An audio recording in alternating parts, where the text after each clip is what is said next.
What is up, guys? Happy Thursday. You will be watching this Friday, so happy Friday, happy weekend. I hope you're all looking forward to a good weekend. If you're like me and you have a major goal and fat loss journey, I hope you're not going to go too insane and just give up all your good work you've done Monday to Friday. It is a full-time thing. Just try and include the things that you love on a moderate basis in an overall healthy lifestyle. That's what I've learned over the last while, especially. I do great Monday to Friday because you have a routine, you have work, but sometimes at the weekend you just relax. You might be away from your goals and you splurge out a little bit. That being said, I am going out for a few drinks tomorrow. It is my work Christmas party, so I'll do that. I'm just going to try and not do the dog on it and get home at a reasonable time and back to training on Saturday. So what I want to talk about today is what I learned at the National Sports College. I want to get these videos out on a more regular basis and reviewing or discussing what I have learned on that particular day or over a period of weeks. I'm doing this one because in particular we discussed a lot today. It's a topic that might interest you, and also I'm on a bit of a streak here with the videos, so I thought I'd better get one ready for Friday, and then Saturday and Sunday I can just edit them Saturday and Sunday and get them out. That won't be a problem for me. So I want to talk about the key components of a good circuit system or circuit training that you could be doing yourself at home, or if you were going to a class, what to look out for if you're going to a trainer. And then I also will discuss the other title, other part of this title, which is a great word, a word that should be copyrighted. So we'll discuss that at the end. So basically, key components, I've just written down 5, and these are just from the notes that I've taken throughout the class. The first thing I would look at is the work rate. So you're not really to pace yourself during a circuit. Some people tend to pace themselves because they know they have to go 3, 4, 5 rounds. Obviously each round is going to get harder. Each round you might be able to do less weight or less reps or whatever the case may be. It's you versus you.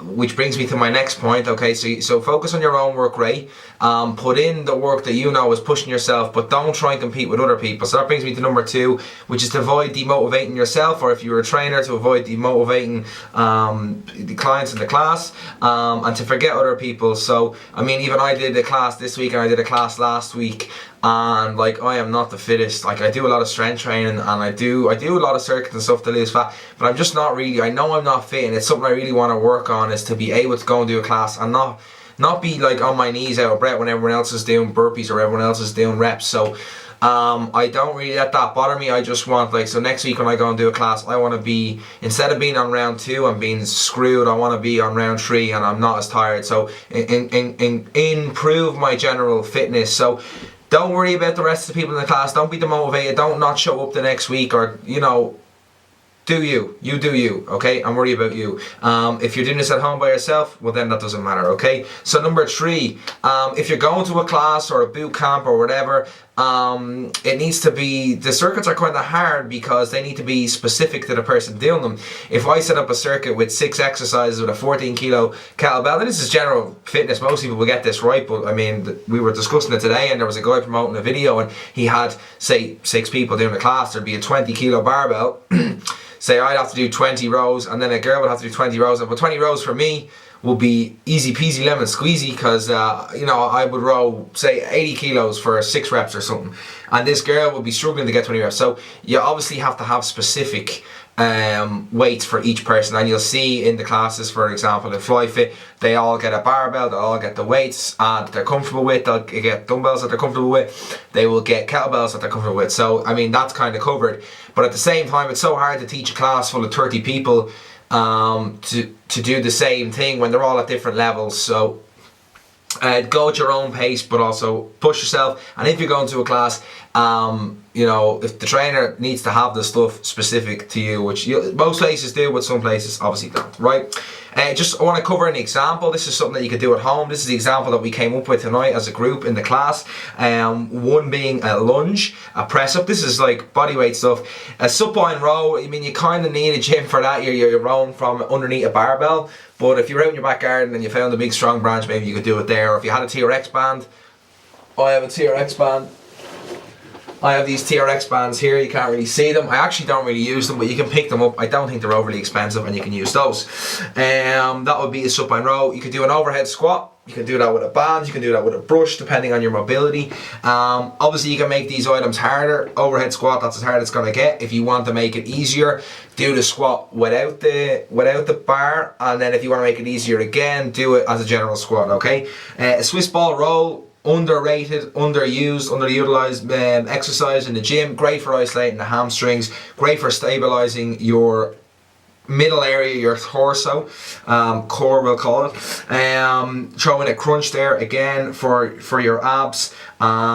Skipping, I mean this stuff, these are like nice basic movements. You could throw in stuff like kettlebell swings, battle ropes, farmer's walk. If you don't know what these exercises are, guys, just look them up. They're all over the internet. Try to avoid like when you're doing circuits, try to focus on full body kind of compound movements or just full body functional movements. Avoid isolation exercises. Avoid stuff that's too complex unless you're at an advanced fitness level. Stuff like explosive jumps, box jumps, medicine ball slams, they're difficult. Stuff like he pointed out today, women's hips are set up different to men. They tend to go in because the hip angles are different to men. So if you're doing box jumps, it's not really suited. So if you're setting up your own circuit, stick to the basics, okay? Number 5, there is no magic formula. It is just another way to exercise, get fit, lose weight. It's great for general fitness and fat loss. Obviously, if you're training sports specific, there is a specific formula and way to do things. Put the work in, improve your endurance, stamina, burn fat. Like I said, there is no magic formula. For me, I always tell people you can do any exercise or any program. As long as you're going in there, putting in the work, eating okay, keeping an eye on your calories, you're going to get results. There's no doubt about it in my mind. And that's kind of, number 6 is linked to that. That's the term that we coined tonight in the class. Well, not me, I'll give credit to George Martin, the guy doing the course. Athletic porn, he calls it. I thought it was hilarious because you do watch these videos like of these amazing circuits and amazing box jumps, and some guys, you know, repping out ridiculous weights and doing drop sets, and some people get caught up in that and they try and do all this stuff and really they're not at a level to do it. So enjoy your athletic porn and watching that. That was cool. I love watching different people doing different exercises and stuff on YouTube, and amazing kind of athletic stuff, speed, etc. But don't try that out yourself. Just get the basics right, and the basics work your squats, your lunges, your presses, your overheads, your pull-ups, all that type of stuff. So look guys, I just wanted to get that out. It's Thursday, it's 11:30. I'm probably gonna go to bed soon. I usually my day pretty much goes, I get up, I go to work is 9 to 5. I'm usually home before 6 to 7. I kind of relax, have a coffee. I might do an upload, a couple of social media posts. I'll go to the gym, I'll take my pre-workout supplement, go to the gym from 7 to 9ish, home, shower, eat, and then I edit kind of between 10 and 12, sometimes as late as 1. But thanks for watching guys, I will see you at the weekend and have a good Friday. Boom, boom.